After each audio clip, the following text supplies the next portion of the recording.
गलतियां बहुत रही हैं, टिकट बंटवारे में भी रही है, कोऑर्डिनेशन नहीं राजनेताओं का वो भी रही हैं। एक दो आदमी अपने आप को लीड करता रहा, आगे किसी की जरूरत ही नहीं है। कौन आदमी? जो हुड्डा साहब और उनकी टीम। जी हरियाणा में ये कहते हैं कांग्रेस की हवा है, वो हम तीसरी बार हार गए। श्रुति चौधरी, किरण चौधरी जैसे बड़े नेता छोड़ गए, वो क्यों छोड़ गए? कांग्रेस की कहीं कमी थी या उनकी अपेक्षाएं ज्यादा तो अपेक्षा तो राजनीति में सबको होती है। हुड्डा साहब की जो रणनीति के मुताबिक जो उन्होंने रणनीति बनाई, वो रणनीति ही फेल हुई है। और तो शाम से हमारे दूसरे साथी और भी टिकट मांग रहे थे, उनको परिवार को, बहन भाई को लड़ाने के लिए उसको बरडा से लड़ा दिया। ये तो उनको जाने के बाद भी नहीं छोड़ रहे, और फिर विधानसभा में खड़े हो कहते हैं मेरा आशीर्वाद इनके साथ है। शैलजा जी को भी लेके कुछ ऐसी इग्नोरेंस रही है, कुछ ऐसे षड्यंत्र रहे हैं। शैलजा जी का भी कहीं न कहीं रोल ठीक नहीं था। जयप्रकाश अपने बेटे के लिए आम आदमी पार्टी से गठबंधन तोड़वा दिया। शैलजा जी अपने भाई के लिए नाराज होकर घर बैठ गई। बाबू बेटा अपने हिसाब से चल रहे हैं। रणदीप सुरजेवाला ने अपने बेटे के लिए कैथल से वो बाहर नहीं निकला। पार्टी लूटिया डुबो दी सब ने। वैसे क्या आपको लगता नहीं कि कांग्रेस की विचारधारा में कहीं ना कोई कमी तो है? मोरली नहीं बनता कुछ भी। हुड्डा साहब को कहना चाहिए कि मेरी 80 साल की उम्र है और मैं नए लोगों को मौका देता हूं और मैं घर बैठता हूं। बर्खास्त कर रहे हैं बालमुकुंद शर्मा को, जिस आदमी ने अपनी सारी जिंदगी इस पार्टी को दी। आपने क्या लगे भाई सच में ईवीएम में कुछ गड़बड़ है? देखो, या सिर्फ ये बहानेबाजी हार के? क्या हार के कारण में जो आपकी तरफ से जो टिकट पे इलेक्शन लड़े, उनको हराने के लिए ऐसा भी है आपके दिमाग में कोई दूसरा उठाया गया जानबूझ? जैसे उचाना मेरी कॉन्स्टिट्यूंसी है जी, वहाँ 32 वोट से कांग्रेस का कैंडिडेट आ रहा। वहाँ जो दिलबाग संडील है वो उठाया गया कैंडिडेट है। किसने उठाया? यही लोग हैं। हुड्डा साहब ने। हुड्डा साहब अपने आप को स्वयं सर्वे सर्वा बनाने के लिए बाकी लोगों को निकालते गए, दबाते गए। तो सारे भैया ना भाई, मेरी राम राम। मैं Jagdeep Sharma step up sir YouTube channel पर आपका स्वागत करता हूँ। भाई आज का जो विषय है बड़ा तहलका मचा देगा आज ये वीडियो, लेकिन यह बात उन खातर है जिन्होंने यू लंबा अगर इंटरव्यू हो जावे, आपके पास प्रॉपर उतना टाइम हो तो इंटरव्यू देखियो, नहीं जो वीडियो का मजा है ना वो खराब हो जाए, किरकिरा हो जावे। तो आज की बातचीत कांग्रेस से निकाले हुए नेता या बर्खास्त नेता या जो भी आप समझो उनके साथ है, और वो हैं बालमुकुंद शर्मा जी। सर जी नमस्कार, प्रणाम, जय हिंद। नमस्कार आपको, नमस्कार और आपके सारे दर्शकों को नमस्कार। सर कैसे हैं आप? मैं बिल्कुल अच्छा हूँ। एकदम दुरुस्त जी? एकदम अच्छा, एकदम फाइन। कोई चिंता की बोली नहीं है? आदि हाँ, खुशी हुई बल्कि आप आए हो मेरे पास। जी जी तो ये खुशी की बात है, आपके दर्शन होगी इस बार ने। वाह जी वाह, सौभाग्य सर हमारा। तो बालमुकुंद शर्मा जी, क्योंकि हरियाणा में अगर खेमेबाजी की बात करा तो हमारे बालमुकुंद शर्मा जी कहीं ना कहीं शैलजा जी के खेमे से बिलोंग करते हैं। सर एम आई राइट और रॉन्ग? नजदीकियां रही है उनसे। मैं कांग्रेस पार्टी का सिपाही हूँ था जी। शैलजा जी के साथ नजदीकियां रही हैं, वो पार्टी प्रधान रही हैं। जैसे अशोक तंवर भी पार्टी प्रधान रहे हैं, तो पार्टी प्रधान के साथ लाजमी तौर पर हर रोज का मिलना जुलना होता है, तो नजदीकियां रहती हैं, इसमें तो कोई दो राय नहीं। कांग्रेस से कब जुड़े आप? मैं थोड़ी सी हिस्ट्री जानना चाहूंगा बालमुकुंद जी। मैं 91 1981 1991 91, अच्छा 91 1991 में छात्र राजनीति में मैं बड़ा सक्रिय था, और जींद कौन सी क्लास गवर्नमेंट में? कॉलेज। अच्छा, गवर्नमेंट BA 1 में था मैं उस समय, BA 2 में। ओके। तो तब मैं NSUI के थ्रू यूथ कांग्रेस में सक्रिय हो गया था। हालांकि वो मेरी उम्र NSUI की थी, लेकिन मैं यूथ कांग्रेस में सक्रिय हो गया था। तो उस यूथ कांग्रेस में लगातार हमने वो काम किया, उससे लेकर के, और मैं लगातार कांग्रेस में रहा हूँ। बीच में 1-1.5 साल कांग्रेस को किन्हीं कारणों से भी बीच में हमने छोड़ा है, नहीं तो लगातार मैं ये जो भी 30-32 साल का अरसा है जो मेरा काम। अच्छा, कांग्रेस छोड़ी तो फिर किसी और पार्टी में गए आप?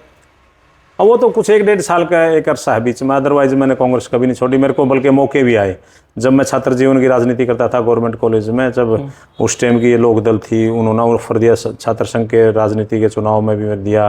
फिर मैं जिला परिषद मेंबर बना, तब भी चौटाला साहब की सरकार थी, उन्होंने मेरे वाइस चेयरमैन का खुद चौटाला साहब ने ऑफर मुझे दिया। तो लेकिन मैंने कांग्रेस कभी नहीं छोड़ी। तो मैं बचपन से कांग्रेस का वो रहा हूँ। तो पूरे हरियाणा हमारे यूथ के जितने लोग हैं सब लोग जानते हैं, सब लोगों के साथ काम किया मैंने। कौन कौन अब लोग राजनीति में हैं? जब आप शुरुआत में तब आपके साथ थे, आज वो उस जगह पे हैं कांग्रेस में या भाजपा में चले गए, आपके जो बिल्कुल नजदीकी? देखिए, जब हम यूथ कांग्रेस में थे, चक्रवर्ती शर्मा, JP नागर जी, ये लोग होते थे, प्रदेश अध्यक्ष होते थे, टिम्मी भाई होते थे, हम उनकी टीम में महासचिव में रहा। मैं कोऑर्डिनेटर उत्तर प्रदेश यूथ कांग्रेस रहा, चित्रकूट में राहुल जी के साथ काम किया। उन साथियों में वीरेंद्र राठौर और ये संजय छोकर, ये सब लोग हमारे साथ थे। फिर मैं 10 साल से प्रवक्ता हूँ कांग्रेस पार्टी का, और एक पब्लिसिटी डिपार्टमेंट होता है, एक प्रचार प्रसार प्रपोस्ट होते हैं, उसके साथ मैं अशोक तंवर का चेयरमैन रहा, और फिर मैडम शैलजा जी के साथ भी जिम्मेवारी मैंने निभाई। तो मैं लगातार पद पर रहा हूँ। यूथ कांग्रेस में महासचिव रहा हूँ। भजन लाल जी ने कोशिश की मेरे को यूथ कांग्रेस का प्रेसिडेंट बनाने की, तो मैं उसमें सफल नहीं हो पाए थे, लेकिन भजन लाल जी का आशीर्वाद भी हमारे साथ। मतलब चाहते थे आप बनो? हाँ, बनो। उन्होंने लेटर लिखे हुए मेरे नाम पे, ऑस्कर फर्नांडिस जी के नाम पे, जनार्दन द्विवेदी के नाम पर। वो गए भी थे मेरे को लेकर के, मिल के भी आए थे हम। तो उस समय कुछ परिस्थितियाँ ऐसी रही, कोई दूसरा साथी बन गया। लगातार मैं सक्रिय राजनीति में रहा हूँ, और तकरीबन पार्टी का भी ये रहा है कि मैं पदाधिकारी रहा। ओके। अच्छा, आपने कहा जब मैं बर्खास्त हुआ, तो जब बर्खास्त हुए तब आपके पास क्या डेजिग्नेशन थी? प्रवक्ता थे मैं आप? पार्टी का प्रवक्ता था। ये जो लोग अब कह रहे हैं कुछ कुछ बातें, मेरा सवाल यही है अभी आपसे। हाँ, जी, कि ये हमारे पहले प्रवक्ता नहीं थे, या जो भी बातें हुई। ना, ये क्या है, ये बड़ी ये क्यों ऐसा हुआ? ये मैं बताता हूँ क्यों हुआ। इसका कारण है। जी। जब हम कांग्रेस पार्टी में, एक तो आपको ये पता है 10 साल से संगठन ज्यादातर नहीं था। ठीक है, हाँ, बिल्कुल। लेकिन संगठन में कुछ ओहदे ऐसे होते हैं जो नेसेसरी हैं, जरूरी हैं, उसके बगैर संगठन है। जैसे प्रधान रहे अशोक तंवर जी रहे, मैडम शैलजा जी रहे, अभी उदय भान जी हैं, तो प्रधान के बगैर तो पार्टी है नहीं। लेकिन प्रधान के आगे कोई पद, एक आध पद पे नियुक्तियां होती थी उस दौर में भी। अब जैसे जनरल सेक्रेटरी इंचार्ज है, पहले डॉक्टर अजय चौधरी जी होते थे, जिस समय में हम थे, और एक ट्रेजरर है, अभी आज के टाइम में कोई धनखड़ है जो जनरल सेक्रेटरी इंचार्ज है, और उस समय ट्रेजरर वो अम्बाड़ा से रोहित जैन साहब होते थे। उसी तरीके से कुछ कुछ नियुक्तियां होती थी। तो मैं प्रवक्ता, मुख्य प्रवक्ता अशोक तंवर जी के टाइम में पार्टी के मुख्य प्रवक्ताओं में एक था। मैं ही सब कुछ ब्रीफ करता था, चाहे वो कांग्रेस पार्टी की तरफ से करना हो या और मतलब पार्टी कोई मेन हो, तो हम करते थे। उसके बाद शैलजा जी आई, तो शैलजा जी ने आकर के जो पुराने जो लोग थे, जो उनको लगा ये ठीक, उनको बुलाया, मेरे को भी बुलाया। तो मेरे को उन्होंने कहा भाई आप कंटिन्यू करो, तो हमने कंटिन्यू किया। तो इसमें ये क्या चीज़ का फायदा, जो अपने तरफ से जो लोगों को प्रस्तुत करना चाहते हैं जी। उसके बाद उदय भान जी बनते हैं। ठीक है। उदय भान जी ने बनते ही एक लिस्ट निकाली कि भाई ये लोग आगे जो है ना वो पार्टी के प्रवक्ता होंगे। जगदीप जी, पार्टी प्रवक्ता की एक ऐसी जिम्मेवारी होती है कि ये कंटिन्यूअस चीज़ है, कि जैसे पार्टी की जो नीतियां हैं, जो हैं, एक आदमी 5 साल से पार्टी प्रवक्ता है, आप उनको हटा करके एकदम से नया नहीं बना सकते। ये कंटिन्यूअस प्रोसेस है। ठीक है। वो उससे जुड़ा रहता है पार्टी। अगर आदमी कोई महासचिव भी बन जाता है तो भी प्रवक्ता रहता है कई बार। तो आप ऊपरी तौर पर जैसे देखोगे, जैसे रणदीप सुरजेवाला पार्टी प्रवक्ता था, प्रवक्ता के बाद वो दूसरी जिम्मेवारी मिली, फिर भी वो प्रवक्ता रहे। प्रवक्ता की बेसिकली एक ऐसी जिम्मेवारी है जो कंटिन्यूअस रहते हैं ये लोग। तो तब शैलजा जी ने कंटिन्यूस किया। इसके बाद हमने उनको पत्र लिखा, उस समय जो बंसल जी थे जी, तो बंसल जी ने इनकी लिस्ट पर रोक लगा दी, उदय भान जी की। ठीक है। यानी कि उदय भान जी के पास नए प्रवक्ता तो हो रहे ही नहीं, पीछे प्रवक्ता थे वही, हम टीवी पर जाते रहे। ठीक है। हम तो जाते रहे, हमें तो कोई हमारी तो जिम्मेवारी थी। तो क्योंकि प्रवक्ता तो रोज चाहिए पार्टी को। उसके बाद फिर उदय भान जी ने एक जिला प्रधानों की लिस्ट जारी करी, उदय भान जी आए। उसके बाद उस पे फिर मेल चली गई, पार्टी के हमारे साथियों ने मेल करी कि भाई ये जिला प्रवक्ता तो कोई इस तरह की पोस्ट होती नहीं, ये नियुक्त कर नहीं सकते क्योंकि राष्ट्रीय मीडिया देखेगा। तो उस पे फिर रोक लगा दी बावरिया जी ने। तो ऑन रिकॉर्ड है, रिकॉर्ड तो ये लेके आए ना। ओके। तो लगा दी थी, इसका मतलब इनका तो कोई है नहीं प्रवक्ता। तो हम लोग प्रवक्ता पार्टी के थे, और भी जो साथी हैं अब उनका मैं नाम करूँ, तो वो कंटिन्यूअस प्रवक्ता थे। हमारा पार्टी का ग्रुप था, कम्युनिकेशन का एक ग्रुप है, मैंने अभी डिलीट किया, छोड़ा मैंने वो, बाकी और सारे लोग तो उसमें हैं ही। तो ये बात होगी।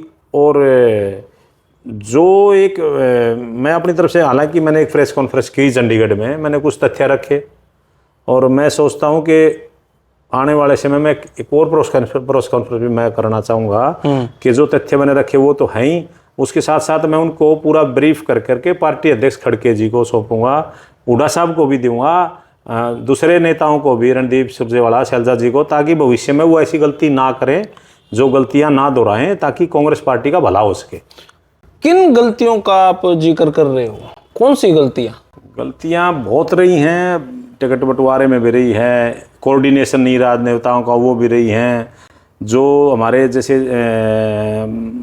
पार्टी जो हमारे पदाधिकारी नियुक्त करते हैं केंद्र से 40 जो लोग जो हमारे वो प्रचारक होते हैं उनको नहीं लिया गया, स्टार प्रचारकों को नहीं लिया गया, कोई कोऑर्डिनेशन नहीं उसमें रखा गया।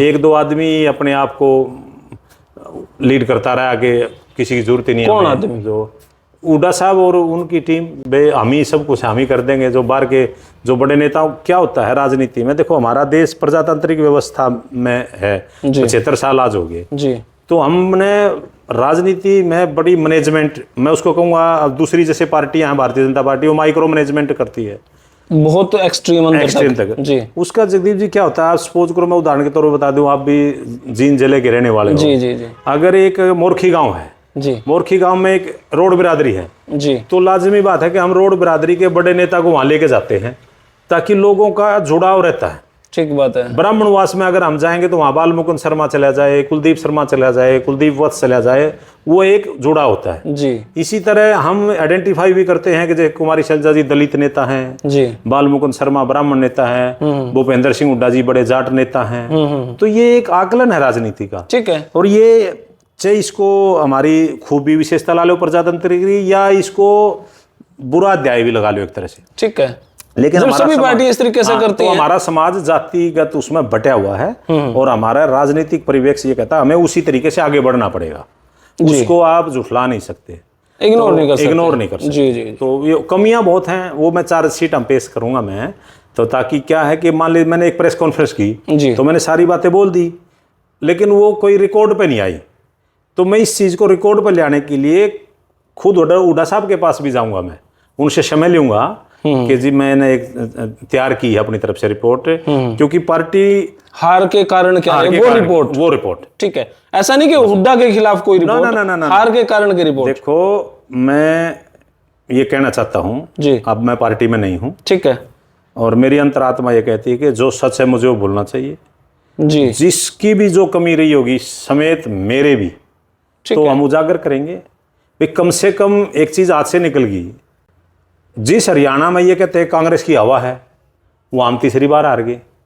जहाँ लोकसभा में हमारे 5 MP आ गए, 3 MP थोड़े थोड़े वोटों से, यानी कि आंधी बता रहे थे, वहाँ हम चुनाव हार गए। कोई तो कमी रही ना, और वो कमी आज भी दिखाई दे रही है।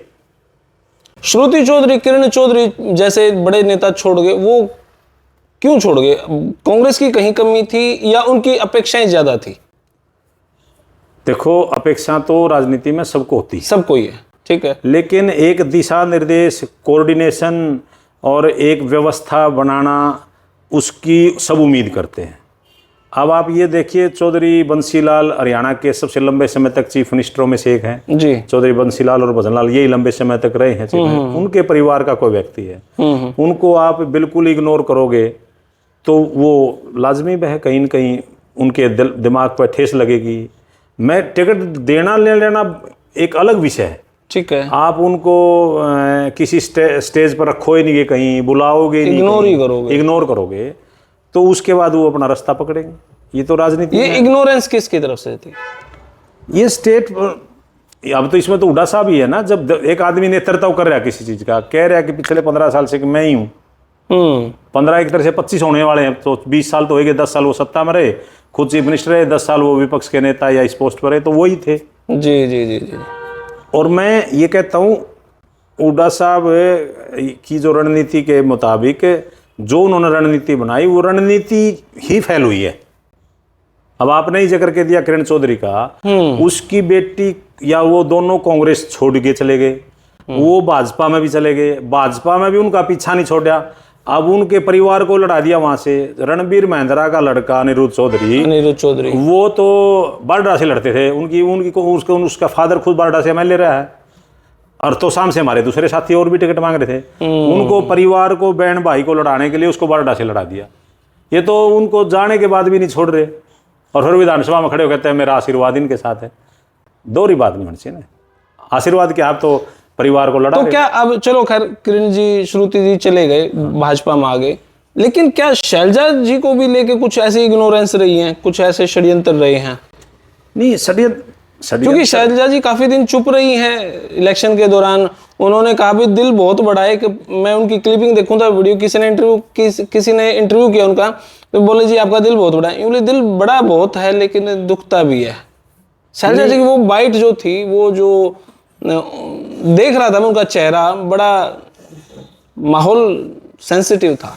नहीं, देखो ऐसे शैलजा जी सहानुभूति लें सारी की सारी जी, तो शैलजा जी का भी कहीं न कहीं रोल ठीक नहीं था। इस तरीके से देखा जाए, शैलजा जी 10 दिन घर बैठ गई, वो पार्टी की बड़ी वरिष्ठतम नेता थी, तो उनको घर बैठने का अधिकार ऐसे नहीं था। वो पार्टी की सिपाही थी। आप हुड्डा साहब से नाराज होकर के पार्टी का नुकसान कर रहे हैं, और फिर आप ये दिखा रहे हमारे साथ अन्याय होगा। अन्याय कैसे होगा? आपको पार्टी ने 6 बार MP बना रखा है, 2-3 बार केंद्रीय मंत्री बना रखा है, प्रदेश का अध्यक्ष बना रखे हैं। तो अब शैलजा जी से भी नाराज है? मैं ना जी, मैं आज किसी पार्टी में नहीं हूं, लेकिन पार्टी में जिस दिन हम थे, पार्टी हमारी माँ है। शैलजा जी को भी जवाब देना पड़ेगा। क्यों नहीं? इसमें नाराजगी की क्या बात है? भी शैलजा जी ने लड़ाई लड़ी टिकटों की, लड़ाई बीच में छोड़ते, एक लड़ाई अंजाम पे आ गई, टिकट उनके आदमियों को जितनी मिली ना मिली, एक अंजाम पे आ गई जी। उसके बाद तो मैदान में जाना चाहिए था।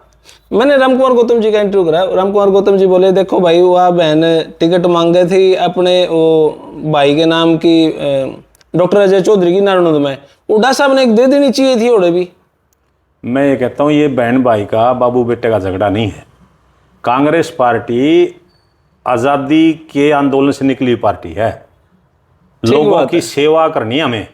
हम यहाँ सार्वजनिक जीवन में आए हैं, यहाँ बाबू बेटा के नाते निभाने नहीं आए, बहन भाई का नाता निभाने नहीं आए, करोड़ों लोगों के लिए आए हुए हैं। हरियाणा की 2 करोड़ से ऊपर की जनता की जिम्मेवारी हमारे पास।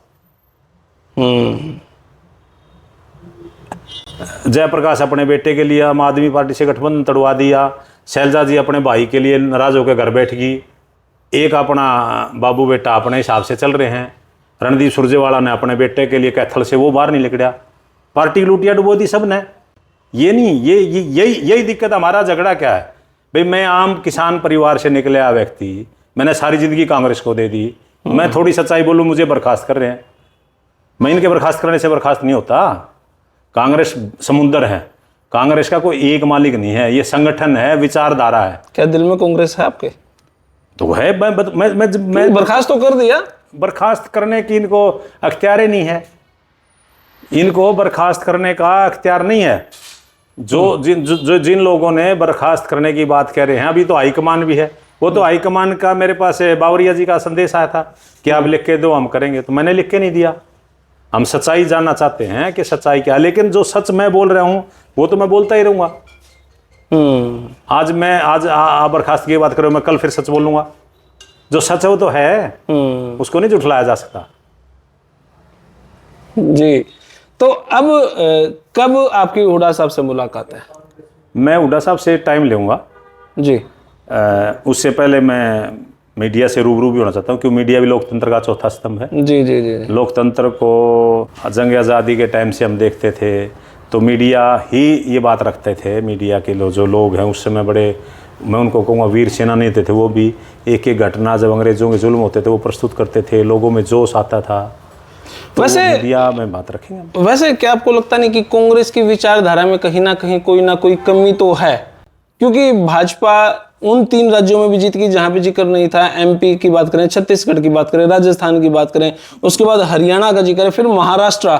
अब इन जगह पे खबरें मीडिया में तो यही थी कि भाजपा नहीं जीतेगी, लेकिन 5 जिलों में भाजपा जीत गई। देखो जगदीप भाई, 2 बातें हैं इसमें। अगर हम हरियाणा की बात करें, बाबू बेटा की बात करें, दूसरे बाबू बेटा की बात करें और तीसरे बाबू बेटा की बात करें, इधर से भाई बहन की बात करें, मान लिया हरियाणा के अंदर तो कांग्रेस कमजोर होगी इन कारणों से, बहुत सारे कारण, लेकिन उन जिलों में, उन राज्यों में भी तो हरियाणा में तो बहुत मजबूत थी कांग्रेस। ऐसा उन जिलों की तुलना आप कर सकते हो। ठीक है। अब झारखंड में आई है कांग्रेस और गठबंधन जी, और कर्नाटक में भी हम आए हैं जी, तो दूसरी स्टेटों में भी अब ये बाई इलेक्शन प्रियंका जी जीत के आई हैं जी, और बाई इलेक्शन ज्यादातर हम जब भी कांग्रेस के होते चुनाव जीतते हैं, हम उत्तराखंड में भी जीत गए थे जी। देखो, हर राज्य की अलग परिस्थिति होती है। मैं तो कहता हूँ हर सीट की भी अलग परिस्थिति होती है। हमारी जो कमियां रही हैं, जो हमारी जो कमियां रही हैं, हम उन कमियों को तो उजागर करेंगे ना। अगर कमियों को उजागर करने वाले व्यक्ति को आप बर्खास्त कर रहे हो जी, तो फिर प्रजातंत्र क्या रहा पार्टी में? अच्छा एक आदमी ने कमी तो बताई है, ठीक है, प्लेटफार्म पे आप कह रहे हो जाकर के, वो तो मैं बर्खास्त होने के बाद उस प्लेटफार्म पे गया हूं, मैं मीडिया के सामने गया हूं। पहले तो मैं नहीं गया, पहले मैंने एक शब्द बोला कि भी हमारे जो पर्यवेक्षक आए उन्होंने विधायकों के विचार जाने, उसमें ज्यादातर विधायक अशोक अरोड़ा जी की तरफ है, 6-7 विधायक चंद्रमोहन जी की तरफ थे। भाई इससे ये है कि वे अशोक अरोड़ा ही बनेंगे। तो ये कहाँ से अनुशासनहीनता आ गई? ये तो एक मैं पार्टी के कार्यकर्ता के तौर पर भी अपनी राय रख सकता हूँ, ये तो कोई अनुशासनहीनता नहीं। आपने ये भी कहा है कि हुड्डा साहब नहीं होंगे एलओपी। हाँ नहीं होंगे, वो तो आप एक बात बताइए, हुड्डा साहब क्या, मैं तो कहता हूँ एलओपी की तो बात बहुत बड़ी होगी। हुड्डा साहब को तो स्वेच्छा से ही कहना चाहिए। सबसे बड़ी बात यह है कि 2 महीने से ज़्यादा समय हो गया, उदयभान इस्तीफा नहीं दे रहा, हुड्डा साहब गलती नहीं मान रहे, शैलजा जी गलती नहीं मान रहे, रणदीप सुरजेवाला नहीं मान रहा। कम से कम आगे का रास्ता तय करने के लिए आ करके मैं खुद गलती मान रहा हूँ। उसी वीडियो में आप देखोगे, आज भी मैं प्रदेश की जनता से इस बात के लिए मैं खेद व्यक्त करता हूँ कि हमारी मिसमैनेजमेंट, मिसकम्युनिकेशन ना होने के कारण हम सत्ता में नहीं आए। हम लोगों को वो बदलाव नहीं दे सके। वोट तो हमारा शेयर बराबर है भाजपा और कांग्रेस का। तो जो लोग नेतृत्व कर रहे थे, हुड्डा साहब के नेतृत्व में आ रहे हैं जी। हुड्डा साहब सीएलपी लीडर थे हमारे, उदयभान जी प्रधान थे जी। तो इन दोनों के नेतृत्व में आ रहे हैं, तो दोनों कब छोड़ेंगे पद? हुड्डा साहब को तो मोरली नहीं बनता कुछ भी। हुड्डा साहब को कहना चाहिए कि मेरी 80 साल की उम्र है और मैं नए लोगों को मौका देता हूं और मैं घर बैठता हूं। कब बैठेंगे घर? 90 साल में, 95 साल में, 100 साल में? कोई तो तय सीमा होती होगी ना चीज़ों की। बर्खास्त कर रहे हैं बालमुकुंद शर्मा को, जिस आदमी ने अपनी सारी जिंदगी इस पार्टी को दी है। जी ये अच्छा, लेकिन विपक्ष मतलब कांग्रेस ये भी कह रहा है कि भाई हमारी हार का कारण ये जो वोटिंग स्टाइल है यो है, ईवीएम मशीन हमारी हार का कारण है। आपने क्या लगे भाई सच में ईवीएम में कुछ गड़बड़ है? देखो, ये सिर्फ ये बहानेबाजी हार के। ये सब लीपापोती। मैंने क्या कहा आपको, ये तो क्या है कि आपको याद होगा शायद एक बार पहले भी आपने मेरी आपसे मुलाकात हुई थी जी। तो उस दिन मैंने ये कहा था कि भाई मैं आप इंटरव्यू देने से मना कर गए थे। हाँ, जी जी। जी। और लेकिन क्योंकि आपका भी जो जनाजार है या जो आपका जो चैनल है इतना फेमस है, लोग उसको देखते हैं, ये भी एक बहुत बड़ा माध्यम है जी। मैं अभी भी कह रहा हूँ, मैं दूसरी प्रेस कॉन्फ्रेंस करने जा रहा हूँ तो उसमें तो मैं रिटर्न से चार्जशीट बनाऊंगा और बिना भेदभाव, बिना पक्षपात, किसी भी तरीके का मन में 1% भी लेस मात्र कुछ नहीं रखूंगा। वो मैं चार्जशीट 90 सीट पे दूंगा। भाई कितनी सीट हम हुड्डा जी की वजह से आ रहे, कितनी सीट हम हाईकमान की वजह से आ रहे, कितनी सीट हम रणदीप सुरजेवाला की वजह से आ रहे, कितनी हम शैलजा जी की वजह से आ रहे, क्यों आ रहे। और उसके बाद मैं ये दावा करता हूँ कि कोई एक भी नेता उसको चैलेंज कर दे, मैं फिर तीसरी प्रेस कॉन्फ्रेंस भी रखने के लिए तैयार हूँ। हालांकि ये दूसरी में मैं मोटा मोटी करके जी खड़गे जी से मुझे मिलना है, मैं खड़गे जी को सौंप के आऊँगा। ठीक है कि भाई मैं एक कार्यकर्ता आपको ये बता रहा हूँ हमारे हार के कारण हैं। आपने 3-4 लोग ऊपर से भी भेज दिए, स्टेट ने नारी एक मीटिंग रख रखी है, कमेटी बना दी हारे हुए लोगों की, और उन हारे हुए में जिनको ऑब्जेक्शन है, गोडेला है या और दूसरे लोग हैं, उनको कमेटी में नहीं ले रखा। तो वो कमेटी की रिपोर्ट भी पढ़ लो और मेरी भी पढ़ लो, और मैं हुड्डा साहब को भी सौंप के आऊँगा टाइम ले करके बाकायदा। क्या हार के कारण में जो आपकी तरफ से जो टिकट पे इलेक्शन लड़े उनको हराने के लिए ऐसा भी है आपके दिमाग में कोई दूसरा उठाया गया जानबूझ कर? बहुत से कारण हैं। वो चार्ज मतलब एक कारण ये है, ये तो है ही, उनको कहीं ना कहीं फाइनेंशियली भी मदद की गई है देखो पार्टी की तरफ से या व्यक्ति विशेष की तरफ ये से। हमारा जो इंटरव्यू है लंबा भी हो जाएगा, थोड़ा विषय बढ़ जाएगा, इसमें सिंपल बस हल्का सा ही जानना चाह रहा हूं मैं। देखो ये दिखता है जैसे उचाना मेरी कॉन्स्टिट्यूंसी है जी, वहाँ 32 वोट से कांग्रेस का कैंडिडेट आ रहा है। वहाँ जो दिलबाग संडील है वो उठाया गया कैंडिडेट है। किसने उठाया? यही लोग हैं, हुड्डा साहब ने। ठीक है, कुछ लोग तो हुड्डा साहब के डायरेक्ट टच के लोग उठते चुनाव में, जैसे वीरेंद्र गोगड़िया और के लोग, ओके। और ये दिलबाग संडील जैसे जयप्रकाश के नजदीकी लोग हैं। तो ये काफी लंबी फेरिस्त है।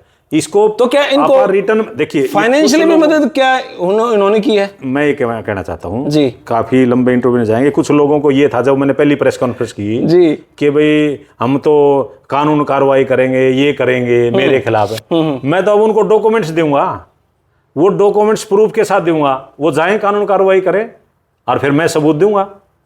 मैं तो नाम लिख के मैं ये दूंगा। मैं आपको उदाहरण के तौर पर बता दूं, भाई ये नेता ने यहाँ ये जा सकता था, यहाँ इसका आदमी खड़ा था, यहाँ इसकी आदमी ने मदद नहीं करी, यहाँ पर पार्टी हाईकमान ने कुछ टिकटें दी, वहाँ इन्होंने मदद ही नहीं करी।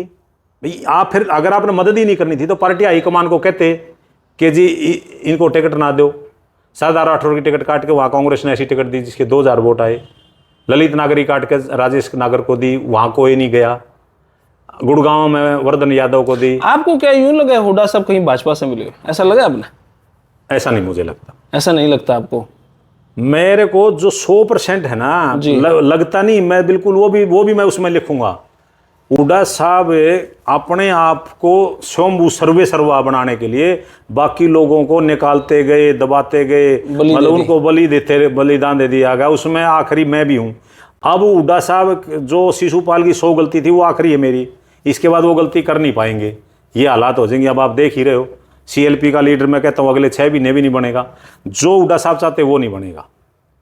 CLP हुड्डा साहब किसको चाहते हैं? जिसको भी चाहते हैं। ये मैं अपने आप किसको चाहते हो भाई वो बनना चाहिए? मैं तो जो पार्टी हाईकमान चाहे और जो बहुमत था, लेकिन मैं तो कार्यकर्ता नहीं हूँ पार्टी का। जी। अब तो हमारी तरह हो। हाँ मैं आपकी तरह हूँ, लेकिन तो मैं आप किसको चाहते हैं भाई वो तो बन जाए? मैं ये कहता हूँ जो हुड्डा साहब चाहेंगे ना वो अध्यक्ष बनेगा ना वो पार्टी का अध्यक्ष। कौन आपके हिसाब से कौन बनना चाहिए? मेरे हिसाब से मोटा मोटी अब मैं ये एक जो चार्जशीट पेश करूंगा उसमें बता दूंगा। मैं आपसे माफी के साथ ये बात करना चाहता हूँ, हालांकि आपकी बात का मुझे जवाब देना चाहिए, लेकिन सारा मोटा मोटी खाका जो है ना वो चार्जशीट में आएगा आपके पास।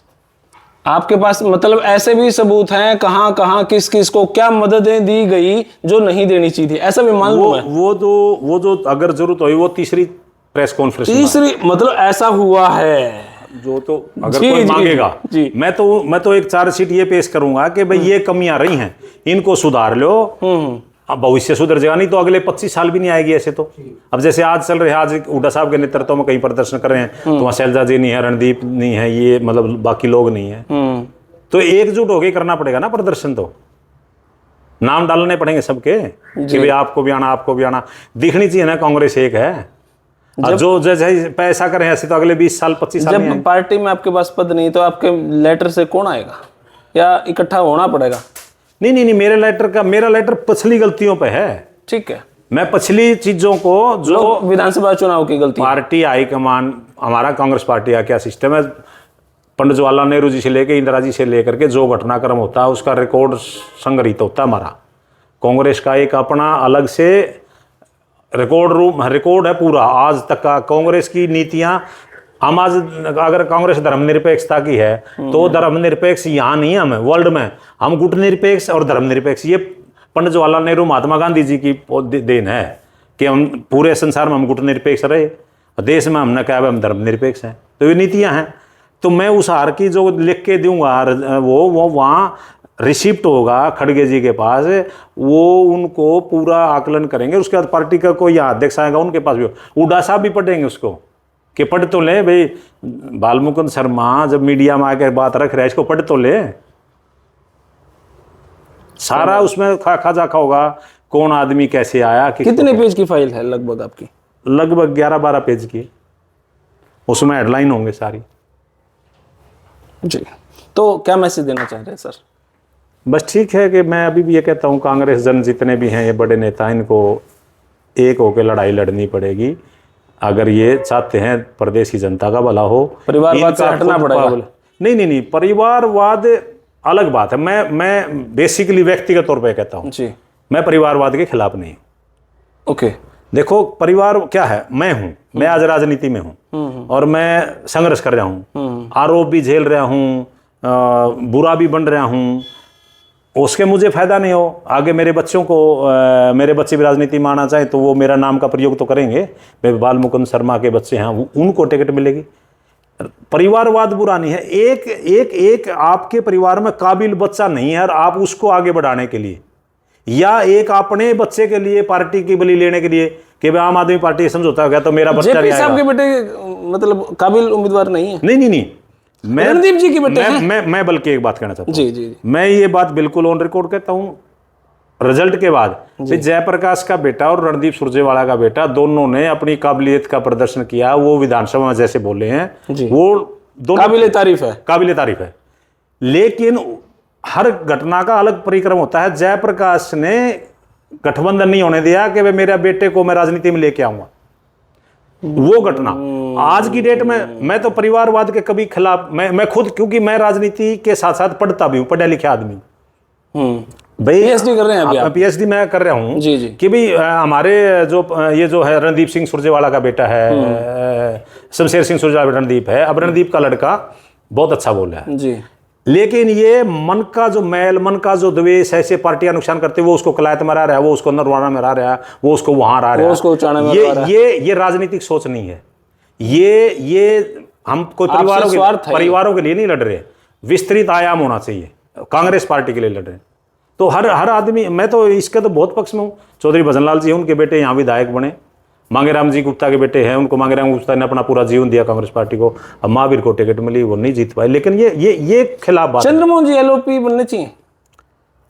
चंद्रमोहन जी LOP नहीं बन सकते। एक तो विधायक कम हैं, किसी ने उसका नाम नहीं लिया, तो बहुमत का है, अगर बहुमत उनके साथ नहीं है तो फिर बनना नहीं चाहिए, फिर आगे रास्ते। अध्यक्ष अशोक तंवर जी बनने चाहिए? अध्यक्ष पार्टी की मर्जी होती है। अशोक तंवर अच्छा अध्यक्ष हो सकता है, क्योंकि उसने जब वो अध्यक्ष रहा है जमीन पर काम किया है, वो संघर्ष, साइकिल शो किया उन्होंने। वो साइकिल शो करेगा, किसी के दबाव में नहीं आएगा, वो पार्टी के लिए काम करेगा, राहुल गांधी की नीतियों के लिए काम करेगा। उसमें ये गुण है। मेहनती है, मेहनती है। मैं उसके पक्ष में हूँ, उसके खिलाफ उसका कोई महत्व नहीं। मैं इसीलिए ये कहता हूँ, आज के रिजल्ट में कहता हूँ रणदीप सिंह सुरजेवाला का बेटा काबिल लड़का है, अच्छा बोला। जयप्रकाश का दीपेंद्र जी, भूपेंद्र जी काबिल नहीं लगते आपको? बात काबिलियत, आखिरी सवाल था बस। मैं बताता हूँ, आदमी काबिल की, जब वो हरियाणा के चीफ मिनिस्टर रहे, लगभग मैं ये कह सकता हूँ उन्होंने अच्छे काम किए। एज ए चीफ मिनिस्टर वो सफल चीफ मिनिस्टर रहे हरियाणा के। लेकिन पार्टी तो खत्म कर दी ना, पार्टी की लुटिया। उनको ये था कि अगले 20, 30, 40 साल मैं रहूं, फिर मेरा बेटा रहे। वो नकारात्मक है। एज ए चीफ मिनिस्टर तो उन्होंने बहुत अच्छे काम किए हैं। प्रदेश में इतनी यूनिवर्सिटियां खोली हमने, कांग्रेस के राज में आज तक कोई नहीं खोल पाया। हमने 4 पावर प्लांट लगाए, हर घर में बिजली पहुंचाने के लिए जो 33 kV सब स्टेशन जाल बिछाए, हमने नेशनल हाईवे बिछाए, रेल लाइन बिछाई। उस 10 साल में बहुत काम, रेल फैक्ट्री लेके आए आपके वहाँ, हमने आणविक परमाणु जी वो लगाया हिसार सिरसा के बॉर्डर पे, वहाँ खेदड़ नहीं खेदड़ नहीं, वो एक और गांव है फतेहाबाद में जी, आणविक प्लांट, या तमिलनाडु में, या मतलब बहुत कम है, तो हमने हरियाणा में लगा। मतलब जो चीज़ हरियाणा को चाहिए थी, हमने ड्राई पोर्ट लाखन माजरा के पास सैंक्शन किया था, जो बाद में चलिया गया सरकार के आने से। तो उस टाइम में काम बहुत हुए, लेकिन उन कामों में भेदभाव, क्षेत्रवाद आ गया थोड़ा बहुत, या कि अपनी जड़ें मजबूत करने के लिए दूसरों की जड़ काट दी। चीजें ये हैं, ये तो एकदम सारा नकारात्मक नहीं है भाई। वो उनका परिवार अच्छा परिवार है, वो स्वतंत्रता सेनानी रहे उनके फादर साहब, तो ऐसा नहीं है। लेकिन वो अब उनको लगता है कि मेरा बेटा ही हो, तो वो चीजें गलत होती चलेगी। ये बात। बहुत बहुत शुक्रिया सर जी, आपका। नमस्कार, धन्यवाद। तो भाई हमारे साथ बालमुकुंद शर्मा जी, आपने वीडियो कैसी लगी भाई कमेंट बॉक्स में अपनी राय दे। तब तक के लिए धन्यवाद। जय हिंद, भारत माता की जय। थैंक यू भाई। नमस्कार। किन गलतियों का आप जिक्र कर रहे हो?